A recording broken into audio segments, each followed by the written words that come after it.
Break के बाद आपका दोबारा खैर मकदम है। आइए आप देखते हैं अहम national news. Indian army chief general M Naravane सऊदी अरब और यूएई का दौरा करने वाले हैं। इस दौरे को लेकर पड़ोसी मुल्क पाकिस्तान तशवीश में मुब्तला हो गया है। ज़राए के मुताबिक जनरल नरवाने पहले यूएई जाएंगे और वहां 12 दिसंबर तक रुकेंगे। उनका सऊदी अरब का दौरा 13 और 14 दिसंबर को होगा। इस दौरे के दौरान वो दोनों खलीजी मुल्कों के मिलिट्री के सीनियर अफसरों से मुलाकात करेंगे। उनसे हिंदुस्तान के साथ दिफाई रिश्ते मजबूत करने पर तबादला ख्याल होगा। बता दें कि सऊदी अरब और मुत्तहिदा अरब अमारात से पाकिस्तान के रिश्ते बिगड़ने के बाद हिंदुस्तानी फौजी सरबराह के इस दौरे के कई मतलब निकाले जा रहे हैं। यह हिंदुस्तान के किसी फौजी सरबराह का इन दिनों मुल्क का पहला दौरा है। बात करते हैं मोदी सरकार के एग्रीकल्चरल लॉज पर मचे घमासान की। कई दौर की बातचीत नाकाम होने के बाद जहां मोदी सरकार तीनों ज़राई क़वानीन में बड़े बदलाव की बात कह रही है, तो प्रोटेस्ट कर रहे किसानों का कहना है कि हमें तीनों क़वानीन नहीं चाहिए, इन्हें वापस लेना ही होगा। अगर सरकार जिद पर अड़ी है तो हम भी जिद्दी हैं। मोदी सरकार के नए फार्मर लॉज को वापस लेने की मांग को लेकर आज 14वें दिन भी किसानों का आंदोलन जारी है। मरकजी हुकूमत और किसानों की कल मंगल की रात हुई मीटिंग में सरकार की जानिब से किसानों को तजवीज़ भेजे जाने की बात कही गई। ज़राए के मुताबिक मोदी सरकार ने ताज़ा तजवीज़ तैयार की है, जिसके मुताबिक SMP खत्म नहीं होगा, सरकार MSP जारी रखेगी और इसके लिए कानून बनाया जाएगा। NDTV के मुताबिक ये तजवीज़ फिलहाल किसानों को नहीं मिली है। सरकार की जानिब से इस तजवीज़ में मंडी कानून APMC में बड़ी तब्दीली होगी। प्राइवेट प्लेयर्स को रजिस्ट्रेशन कराना होगा। सरकार अब कॉन्ट्रैक्ट फार्मिंग में किसानों को कोर्ट जाने का भी हक देगी। अलग फास्ट ट्रैक कोर्ट बनाने को भी मंजूरी मिलेगी। दूसरी जानिब किसानों का कहना है कि वो सरकार की तजवीज जरूर देखेंगे, लेकिन उनकी मांग सिर्फ तीनों कानून को हटाने की है। भारतीय किसान यूनियन के राकेश टकेत का कहना है कि मोदी सरकार के एग्रीकल्चर कवानीन का मसला किसानों की शान से जुड़ा हुआ है, ऐसे में वो इससे पीछे नहीं हटेंगे। सरकार कानून में कुछ तब्दीलियां करने की बात कह रही है, लेकिन हमारी मांग कानून को वापस लेने की है। राकेश टकेत ने कहा कि अगर सरकार जिद पर अड़ी है तो हम भी अड़े हैं, कानून वापस ही होगा। मोदी सरकार के खिलाफ जारी किसान आंदोलन की हिमायत करते हुए महाराष्ट्र के शहर अकोला की जन सत्याग्रह तंजीम ने आज अनोखे तरीके से आंदोलन किया। जन सत्याग्रह संगठन ने भैंस के आगे बीन बजाने की मिसाल को अपने आंदोलन में शामिल किया। यह आंदोलन अकोला के फतेह चौक में एग्रीकल्चर क़वानीन के खिलाफ किया गया, जिसमें आसिफ अहमद खान की क़यादत में तंजीम के दिगर अरकान ने भैंस के आगे बीन बजाई। तंजीम का मानना है कि मोदी सरकार के सामने ज़ोरों शोर से किसान अपनी मांगें पूरी करने के लिए एहतजाज कर रहे हैं, लेकिन हुकूमत उनका शोर नहीं सुन पा रही है और यही वजह है कि उन्होंने आंदोलन का ये तरीक़ा अपनाया। किसान विरोधी नरेंद्र मोदी, किसान विरोधी नरेंद्र मोदी, किसान विरोधी नरेंद्र मोदी, किसान विरोधी नरेंद्र मोदी। किसान भाई तुम आगे बढ़ो, हम तुम्हारे साथ हैं। किसान भाई तुम आगे बढ़ो, हम तुम्हारे साथ हैं। किसान विरोधी नरेंद्र मोदी, किसान विरोधी नरेंद्र मोदी, किसान विरोधी नरेंद्र मोदी।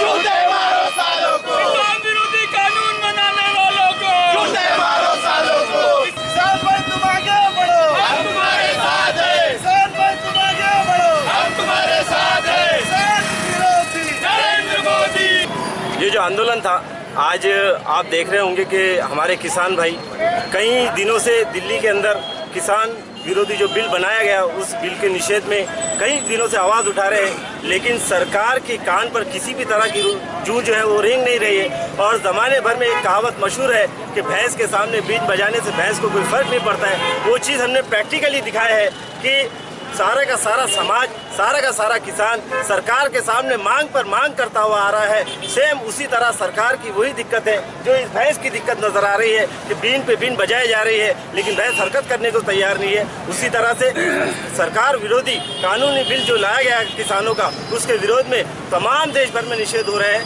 लेकिन किसी भी तरह का असर नहीं हो रहा है। इसीलिए हमने ये आंदोलन किया। राजस्थान के पंचायत इलेक्शन में कांग्रेस के CM अशोक गहलोत का सियासी जादू नहीं चल पाया है।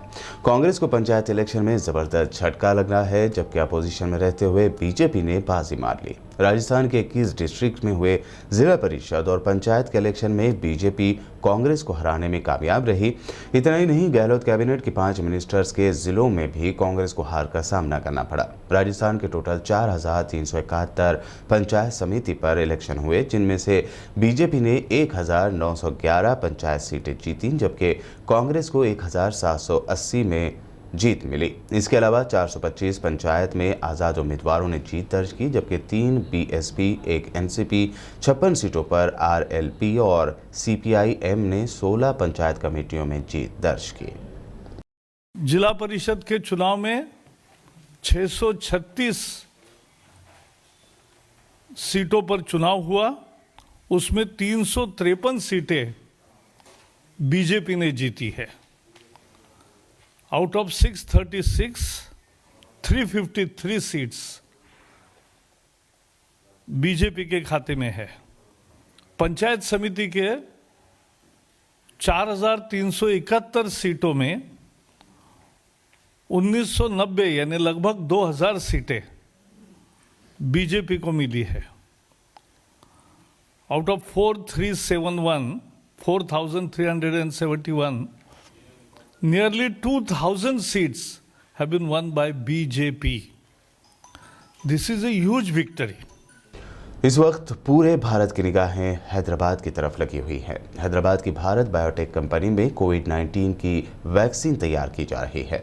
आज इसी को लेकर करीब 64 कंट्रीज से ताल्लुक़ रखने वाले नुमाइंदों ने हैदराबाद की कंपनी बायोटेक का दौरा करते हुए यहां बनाई जा रही कोवैक्सीन की तैयारियों का जायजा लिया। इस फॉरेन मिशन में अफगानिस्तान, भूटान, साउथ कोरिया और अफ्रीकी ममालिक के नुमाइंदे भी शामिल हैं। दिल्ली से ये डेलीगेशन स्पेशल फ्लाइट से शमशाबाद एयरपोर्ट पहुंचा, जिसके बाद खुसूसी बसों के जरिए उनको भारत बायोटेक और बायोलॉजिकल ई लिमिटेड ले जाया गया।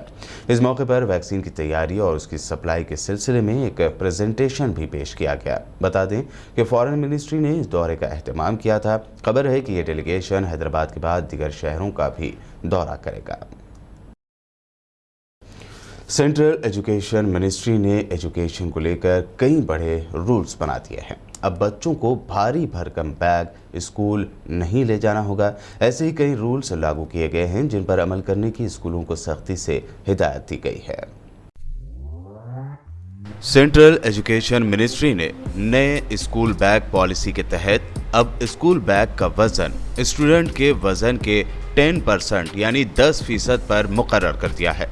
इसके अलावा कई दिगर रूल्स भी जारी किए गए हैं, जिनके लागू होने के साथ स्कूली बच्चों की पढ़ाई में हाई लेवल पर तब्दीलियां नजर आएंगी। नए पॉलिसी के मुताबिक क्लास 2 तक के स्टूडेंट्स के लिए कोई होमवर्क नहीं होगा। छोटी क्लासेस के बच्चों को सिर्फ स्कूल में ही पढ़ाई कराई जाएगी। इसके अलावा क्लास 1 से 10th तक के स्टूडेंट्स के लिए स्कूल बैग का वजन भी स्टूडेंट के वजन का 10% होना चाहिए।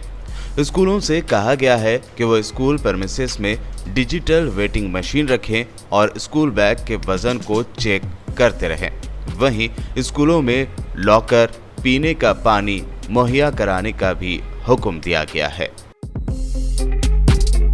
और अब आखिर में हेडलाइंस पर एक और नजर। आर्मेनिया से जंग के बाद पहली मर्तबा तुर्क सदर एर्दोवान जाएंगे अजरबैजान। बाको में आज़री कौम ने एर्दोवान की आमद से पहले सजाई गलियां, जगह जगह मनाया जा रहा है फतह का जश्न।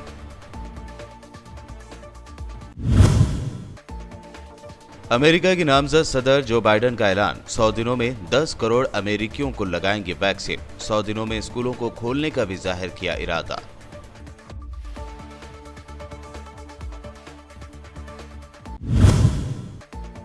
यूएई लगवा रहा है कोविड-19 की चाइनीज वैक्सीन को बताया 86% असरदार। दुबई के हुक्मरान और दीगर मिनिस्टर्स भी चीन की वैक्सीन ही कर चुके हैं इस्तेमाल।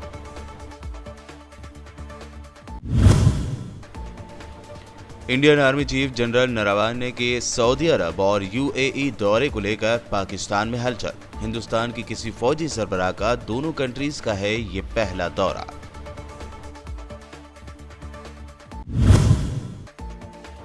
मोदी सरकार ज़राई क़वानीन को वापस लेने के बजाय बड़ी तब्दीलियां करने पर ही अड़ी।